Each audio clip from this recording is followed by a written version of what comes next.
नमस्कार नमस्कार मैत्रिणींनो, वनिता मंडळ या कार्यक्रमात तुम्हा सगळ्यांचं मी वेदवती मसूरकर अगदी मनापासून स्वागत करते. मैत्रिणींनो, घरातील स्त्री आपल्या कुटुंबातल्या आजारी व्यक्तींची अगदी मनोभावे सेवा करते, पण काही स्त्रिया कुटुंबाबाहेरील माणसांचीही अगदी त्याच भावनेनं सेवा करतात. त्यांनाच आपण परिचारिका असं म्हणतो. मैत्रिणींनो, आज अशाच एका परिचारिकेला आपण ऐकणार आहोत. ऐकूया नर्सिंग क्षेत्रात कार्यरत असणाऱ्या गौरी आंबेकर यांना. त्यांच्याशी बातचीत करतायत पूर्णिमा साठे.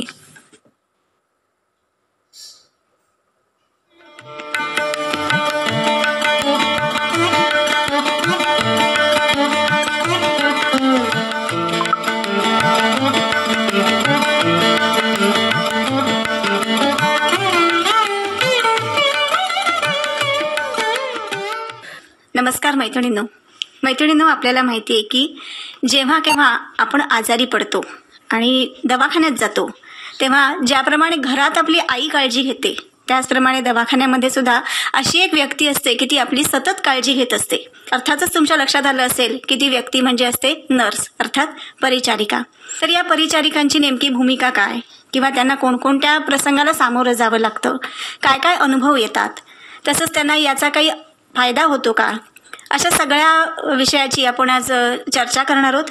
आणि हे सगळे अनुभव आपल्याशी शेअर करण्यासाठी परिचारिका गौरीताई आंबेकर आज आपल्या स्टुडिओमध्ये आलेल्या आहेत. नमस्कार. नमस्कार. स्वागत आहे तुमचं स्टुडिओमध्ये.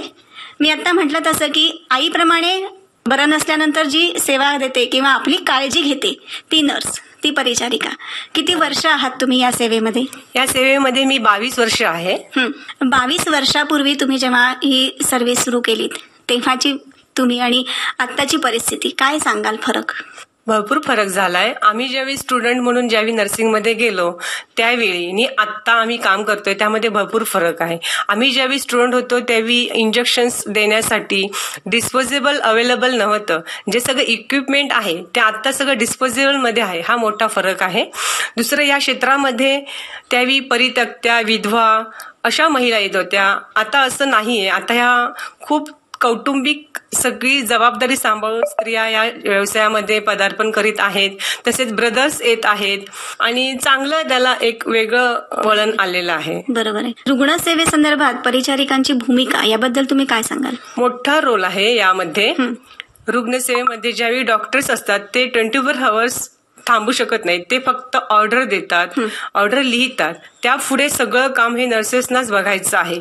24 आवर्स नर्सेस त्यामध्ये असतात. जसं आपण समजतो की डॉक्टर हे जर हार्ट म्हणून आपण ओळखत असू, तर परिचारिका हा कणा आहे या नर्सिंग व्यवस्थेचा. बरोबर.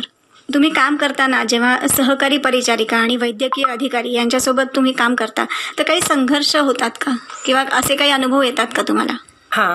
कसं असतं, डॉक्टर्स येतात, नोट्स टाकतात, त्यानंतर ऑर्डर्स लिहितात, ट्रीटमेंट आपल्याला द्यायची असते. तर त्यामध्ये योग्य ट्रीटमेंट देण्यासाठी आपल्याला त्यांच्याशी सहकार्याने वागणं खूप गरजेचं असतं. त्यांनी सांगितलेल्या ज्या ऑर्डर्स आहेत त्या कॅरी करणं खूप महत्त्वाचं असतं. तसंच नर्सेस म्हणजे आपल्यासोबत ज्या परिचारिका आहेत त्यांना पण आपण ओव्हर देतो. ती ओव्हर देत असताना रुग्णाची व्यवस्थित ओव्हर देणं खूप गरजेचं आहे. म्हणजे त्याच्यावर पुढं रुग्णाचं डायग्नोसिस तसं उपचार अवलंबून असतात. बरोबर. जे आता तुम्ही म्हणालात तसं की तुम्ही त्याच्यावरती जास्ती लक्ष ठेवणं किंवा जे काही बदल होत आहेत ते सगळे टिपून ठेवणं हे तुमचं काम असतं. त्यामुळे सतत तिथे तुमची नजर असते पेशंटवरती. जेव्हा तुम्ही नर्सिंगला गेलात तर मुळात तुम्हाला आवड होती? म्हणजे मला नर्सिंगला तो युनिफॉर्म होता त्याच्याबद्दल आकर्षण होतं की तो छान आहे युनिफॉर्म, एक व्यवस्थित, आणि बरोबरचे पण सगळे सांगायचे की चांगलं आहे हे क्षेत्र, आपण काम करू शकतो. बरोबर. त्या आवडीनं मी गेले. एक असं आदर्श असं कोणी होतं का तुमच्या समोर की मला असं बनायचंय? माझी एक मैत्रीण गेलेली होती. ती गेल्यामुळं मग मी नंतर नर्सिंगला गेले. अच्छा. आता जेव्हा लग्न झालं तुमचं शिक्षणानंतर आणि सर्व्हिस आणि घर एक म्हणतो ना आपण की तारेवरची कसरत असते ती, तर कसं काय मॅनेज केलं? कारण मुलं लहान असतात त्यावेळी आपल्याला ह्या गोष्टीला सामोरं जावं लागतं. बरोबर. मुलांचं संगोपन करण्यासाठी आपल्याला एक तर कौटुंबिक आधार घ्यावा लागतो किंवा आपल्याला मदत करण्यासाठी काही माणसांचं कामावर ठेवणं गरजेचं असतं. मग त्या पद्धतीनं आपण कौटुंबिक यामध्ये खूप महत्वाचं आहे सहभाग. बरोबर. आणि कसं असतं तुमचं हे काम, म्हणजे आता तुम्ही मगाशी म्हणालात त्या सगळे शिफ्ट ड्युटी असतात हो. आणि त्या कंपल्सरीज असतात. तर मग कसं केलं? नाईट शिफ्ट असेल तर मग हो, त्यावेळी हो, कसं हो. केलं? कोणी तुम्हाला मदत केली घरातल्यानी? मग त्यावेळी मला अगदी मुलं लहान होती त्यावेळी सासू सासरे माझ्या घरचे असायचे नाईट ड्युटीच्या वेळी. इव्हन मुलं ज्यावेळी 3 वर्षाची होईपर्यंत मला कंपल्सरी 24 अवर्ससाठी कोणतरी कामाला ठेवणं गरजेचं पडलं. तुमच्या पतीने काय मदत केली? काय रोल होता त्यांचा, की सपोर्ट होता का त्यांचा? त्यावेळी कसं सकाळचंच कॉलेज असायचं त्यामुळे सकाळचा वेळ नाही, पण नंतरच्या वेळेत ते कॉलेजमध्ये प्रोफेसर आहेत आणि नंतरच्या वेळेत मात्र मला त्यांचा उपयोग व्हायचा. आता एक असा महत्वाचा विषय मनात येतोय की आपण सगळं जग एका महामारीतून जात आहे कोरोनासारख्या, आणि मध्यंतरी जे लॉकडाऊन झालं किंवा अनेक पेशंट्समध्ये वाढ झाली आणि या सगळ्याचा जास्तीत जास्त परिणाम हा अर्थातच वैद्यकीय सेवेवरती झालेला होता. आणि अशा वेळी तुमची भूमिका ही फार महत्वाची होती. तर काय सांगाल त्यावेळेचे अनुभव किंवा कसं तुम्ही फेस केलं सगळं? नक्कीच. त्यावेळी खूप मनात भीती होती. पेशंट्स पॉझिटिव्ह येत होते, सहकारी पॉझिटिव्ह येत होते. अशा अवस्थेमध्ये काम करताना सारखा ताण असायचा की आपण पण पॉझिटिव्ह होऊ का, त्यामुळे आपले घरचे लोक पॉझिटिव्ह होतील का, ही मनात भीती होती. नंतर पेशंट जेव्हा पॉझिटिव्ह आले त्यावेळी आम्हाला पण स्वॅब द्यायचे होते. 3-4 दिवसानंतर आम्ही स्वॅब देणार होतो. पण स्वॅब देईपर्यंतचा जो कालावधी होता तो पण खूप महत्वाचा होता. त्यावेळी घरच्याने आम्हाला खूप मदत केली. अगदी जेवण बनवणं, त्यानंतर काही गोष्टी लागतील त्या आणून देणं, ह्या सगळ्या गोष्टी त्यांनी केल्या आमच्यासाठी. बरोबर आहे. आता म्हणालात ते बरोबर की हे कामाच्या बाबतीत झालं, पण त्या वेळेमध्ये परिस्थिती अशी होती की मानसिक आधार किंवा ती खूप गरज जास्ती होती. कसा मिळवला? त्यासाठी आम्ही ऑन ड्युटीज होतो. आम्हाला कंपल्सरी ऑन ड्युटी राहणं त्यावेळी गरजेचं होतं, कारण हे क्षेत्र निवडलं म्हटल्यावर यातून आपण माघार घेऊ शकत नाही. आलेल्या त्या काळात सुद्धा आम्ही मनावर एकजूट करून सगळ्यांनी मिळून आम्ही त्याला तोंड दिलं. त्याप्रमाणे घरच्यांना पण आम्ही त्याच्यातून बाहेर काढण्याचा प्रयत्न केला. आणि कसं होतं की केवळ स्वतःचीच काळजी हा एकच मुद्दा तुमच्या समोर नसतो. म्हणजे या क्षेत्रात तुम्ही काम करताय तिथे येणाऱ्या रुग्णांना सुद्धा तुम्हाला एक धीर द्यायचा असतो. बरोबर आहे. त्यावेळी सुद्धा येणारे पेशंट होते त्यांच्या मनात सुद्धा ही भीती होती की इथं आपल्याला पेशंटची लागण होऊ शकते. त्यामुळे त्यांना आधार देऊन की तुम्ही काही वाटलं तुम्हाला सर्दी ताप खोकला तर आम्हाला सांगत जा, ताबडतोब त्याच्यावर उपचार घेऊन त्याच्यातून आपण बाहेर पडू शकतो. मनात त्याची भीती न ठेवता आपण त्याच्यातून बाहेर पडू शकतो याची आम्ही काळजी घेतली त्या काळात. मला सांगा की रोजच्या जीवनामध्ये नर्स म्हणून एक वेगळी भूमिका तुम्ही जगताय का, असं तुम्हाला वाटतं का? की एक सर्वसाधारण महिला की आज एखाद्या अनुभवामध्ये घरातल्या असेल किंवा समाजातल्या असेल की एक सर्वसाधारण महिला म्हणून एक वेगळ्या दृष्टीने मी वागले असते आणि नर्स म्हणून एक वेगळी मी आता भूमिका बजावते, असं कधी आलं अनुभव? हो, जाणवतं ना. हे ज्यावेळी सणवार येतात त्यावेळी जाणवतं ह्या गोष्टीला, कारण त्यावेळी आम्ही हॉस्पिटलमध्ये काम करत असतो. बाकीचे जे आहेत ते सणवार साजरे करत असतात, त्यामध्ये आम्ही सामील होऊ शकत नाही. त्याची खंत वाटते, कारण प्रत्येक वेळी ड्युटी त्यावेळी ऍडजस्ट होईल असं नसतं. जसं असेल त्या ड्युटीत आम्ही ते सगळं पूर्ण करायचा प्रयत्न करतो. याचाच एक दुसरी बाजू म्हणून मला विचारावं असं वाटतं की घरातल्याच ह्याच्यामध्ये की एक वेगळा आधार म्हणून तुमच्याकडे कोणी बघतं का? आहेत माझेच काही रिलेटिव्ह आहेत की त्यांना असं वाटतं की माझ्याकडून त्यांना मार्गदर्शन मिळावं आणि त्या पद्धतीनं मी मार्गदर्शन करते त्यांना. त्यातून ते बाहेर पण आलेले आहेत आणि अनुभव सांगा. चांगलं जीवन जगतायत. माझेच एक नातेवाईक होते की त्यांची मिसेस होती की तिला जेवण करताना सुद्धा त्याबद्दल शंका वाटायची की आपण ह्या जेवणात काहीतरी टाकू का, किंवा वारंवार ती हात धुवत होती. हे जेव्हा माझ्या लक्षात आलं त्यावेळी मी तिच्या नवऱ्याशी बोलले. त्यावेळी ते मला म्हणाले की ती असंच म्हणते प्रत्येक वेळी की तुम्ही असतानाच मी जेवण करेन पूर्ण पहाटेच्या वेळी आणि नंतर तुम्ही जिमला जा. त्यानंतर मला असं वाटलं की ही गोष्ट नॉर्मल नाहीये, म्हणून मी माझ्या डॉक्टरांशी याविषयी बोलले. त्यानंतर त्यांनी आपल्या डॉक्टर मित्रांचा कॉन्टॅक्ट नंबर दिला. त्यांनी नंतर तिथे ट्रीटमेंट घेतली आणि त्या ट्रीटमेंटने त्यांना खूप फरक पडला. त्यानंतर तिनं सेकंड चान्स घेतला. तिला चांगलं, तिचं पूर्ण कौटुंबिक स्थिती आता चांगली आहे. मला वाटतं एक सर्वसामान्य घरातली स्त्री आणि तुमच्यासारखं शिक्षण घेऊन काम करत असणारी स्त्री यांच्यामध्ये जो दृष्टिकोन असतो, म्हणजे बघण्याची जी दृष्टी असते एखाद्या घटनेकडे, ती मला वाटतं तुमच्यामुळे तिला मिळाली आणि तिचं सगळं व्यवस्थित सुरळीत झालं. मला वाटतं हा खरंच एक चांगला अनुभव आहे तुमचा. मला सांगा की शासकीय आणि खाजगी क्षेत्रातील ज्या परिचारिका आहेत त्यांच्या जी भूमिका आहे त्यातले काही तणाव आहेत का, किंवा त्याच्यात काही तफावत आहे का? तफावत म्हणजे शासकीय रुग्णालयामध्ये येणारे जे रुग्ण आहेत त्यांचं उत्पन्न हे खूप कमी असतं, त्यामुळं तिथं भरपूर गर्दी होते, भरपूर लोक येतात आणि प्रायव्हेटमध्ये जे बिल होतात ते त्यांना परवडणारे नसतात. त्यामुळे तिथं खूप लोड येतो आणि गव्हर्नमेंटला एकच नर्सेस त्यावेळी ऑन ड्युटी असतात आणि प्रायव्हेटला कसं होतं की ते लोक पे करतात, त्यामुळं सर्व्हिसेस त्यांच्या डिस्ट्रीब्यूट होतात. म्हणजे जिथं एक नर्स आहे तिथं 3-4 नर्सेस ते लोक ठेवून सर्व्हिसेस देऊ शकतात. कामाचा ताण थोडा कामाचा ताण त्यामुळे कमी होतो. बरोबर. कोणती आव्हानं तुमच्या समोर येतात? प्रत्येक वेळी असं पेशंट्स ज्यावेळी सिरियस होतो त्यावेळी खूप सिच्युएशन गंभीर असते, त्यावेळी धावाधाव करावी लागते, त्यावेळी आम्हाला खूप आपला कॉन्फिडन्स वाढवावा लागतो. इव्हन आपलं नॉलेज त्या ठिकाणी आपल्याला उपयोगात आणायचं असतं. तसंच वारंवार अशा गोष्टी आपण रिपीट करून त्यामध्ये आपण ट्रेन होऊन जातो. बरोबर. अनुभवाने आपण ट्रेन होऊन जातो. बरोबर आहे. आणि हे सगळं करत असताना मला वाटतं एक संवाद कौशल्य जे असतं ते खूप गरजेचं असतं असं वाटतं तुम्हाला? हो. कारण आपण जे संवाद करतो डॉक्टरांशी, सिस्टरांशी, आपल्याला वाटलेले जे पेशंट बद्दलचे ऑब्झर्वेशन्स आहेत ते आपण शेअर करतो. ते शेअर करतानाच आपण डॉक्टर त्याच्याबद्दल डायग्नोसिस आणि ट्रीटमेंट देऊन पेशंट बरा होतो. मुळात मला असं विचारायचंय की या क्षेत्रात वळताना मुळात तुमच्याकडे काय क्वालिटीज असायला हव्यात? यामध्ये खूप प्रामाणिकपणा खूप महत्वाचा आहे, सहनशीलता खूप महत्वाची आहे, गोपनीयता पाळणं खूप गरजेचं आहे. या क्षेत्रात काम करणं त्या खूप महत्वाचं आहे. अगदी नर्सिंग म्हणजे स्टुडंट असतानाच हे शिकवलं जातं की तुम्हाला आता घरी जाता येणार नाहीये, गणपती आहे, दिवाळी आहे, तर तुम्हाला हे इथंच सण साजरे करावे लागतील. इव्हन आता जसं आपण शाळा कॉलेजेस बंद ठेवू शकतो तसं रुग्णालय आपल्याला बंद ठेवता येत नाही, कुलूप लावू शकत नाही आपण, 24 hours चालू ठेवावं लागतं. मग हे स्टुडंट असताना शिकवलं जातं की हे तुम्ही ह्या वेळी वॉर्डमध्ये कामं करायची आहेत आणि ह्याचं रुटीन पडत जातं की आपण आता आहे दिवाळी दसरा म्हणून आपण घरात बसलो असं कधी होत नाही. त्यावेळी सुद्धा ड्युटीवर यावं लागतं आणि आपली कामं करावी लागतात. आणि आता आम्हाला ह्याची गोष्टीची सवय झालेली आहे की त्याचं काय असं वाटत नाही की हे असंच घेऊन आम्ही आता पुढे चाललेलो आहोत. आम्ही स्टुडंट असताना नर्सिंग करताना हॉस्टेल कंपल्सरी असायचं. हॉस्टेलमधून बाहेर पडण्यासाठी परमिशन लागायची, परमिशन शिवाय आपण बाहेर पडू शकत नव्हतो.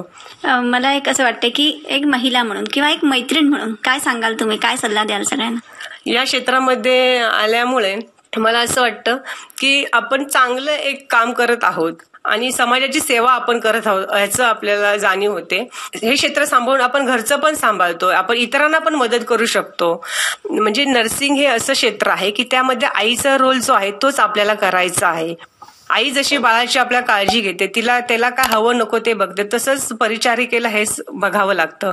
आणि हे करत असताना तिला मोठ्या आव्हानांना सामोरं जावं लागतं. आपलं घरचं सांभाळून तिनं समाजाची पण काळजी घ्यायला पाहिजे असं तुमचं म्हणणं आहे की आता आपण म्हणतो की या क्षेत्राकडे पूर्वी फार वळत नव्हत्या, अजूनही किती प्रमाणात वळतात हा थोडासा प्रश्न आहेच, पण तरी सुद्धा मैत्रिणींनी याकडे यावं असं तुमचं मत आहे? हा, यामध्ये बदल होत चाललेला आहे. पहिल्यांदा नर्सिंगला जाताना विधवा परित्यक्त्या स्त्रिया यामध्ये ऍडमिशन घेत होत्या, उदरनिर्वाहाचं साधन म्हणून त्याच्याकडे बघितलं जात होतं. परंतु आता अगदी एज्युकेटेड BSc झालेली पण मुलं आता नर्सिंग क्षेत्राकडे वळत आहे. करिअर म्हणून बघायला आता हरकत नाही आणि ब्रदर पण या क्षेत्राकडे वळायला लागलेले आहेत. हे मोठा बदल आहे. आता म्हणालात तसं की करिअर म्हणून याकडे बघता येऊ शकतं, तर नेमक्या या व्यतिरिक्त आणखीन काय संधी याच्यामध्ये आहे किंवा काय पर्याय उपलब्ध आहेत? नर्सिंग केल्यानंतर आपण स्पेशलायझेशन करू शकतो. म्हणजे BSc नर्सिंग आहे, PHN आहे, पेडियाट्रिक नर्सिंग आहे, PHN आहे. त्याशिवाय आपण ब्युरोमध्ये नर्सिंग सेवा देऊ शकतो. 24 hours 8-8 तासाच्या 12-12 तासाच्या ड्युट्या करून आपण नर्सिंग सर्व्हिसेस देऊ शकतो. ओल्ड एज होममध्ये आपण सर्व्हिसेस देऊ शकतो. जसं आपण लहान मुलांना पाळणा घरामध्ये ठेवतो त्याप्रमाणे आपण ओल्ड एज म्हणजे आपले दोन्ही सर्व्हिसेस करणारे जी कुटुंब आहेत त्यांना वयोवृद्ध पालकांकडे बघताना खूप प्रॉब्लेम्स येतात, त्यांच्यासाठी आपण सर्व्हिसेस देऊ शकतो ओल्ड एजच्या माध्यमातून. आणि आजकाल तर आपण बघतो की अनेक ठिकाणी किंवा मुलं मुली सून वगैरे ही परदेशात असतात किंवा बाहेर कुठेतरी नोकरीच्या ठिकाणी गेलेली असतात आणि घरात वृद्ध माणसं असतात आणि त्यांची काळजी घेणारं कोणी नसतं. बरोबर, हक्काचं माणूस म्हणून आपण त्या ठिकाणी काम करू शकतो. बरोबर आहे. मला आता एक जाता जाता असं विचारायचं आहे की नर्सिंग करण्यापूर्वीच्या तुम्ही आणि इतकी वर्ष झाल्यानंतर हा अनुभव घेतल्यानंतरच्या तुम्ही काय सांगाल?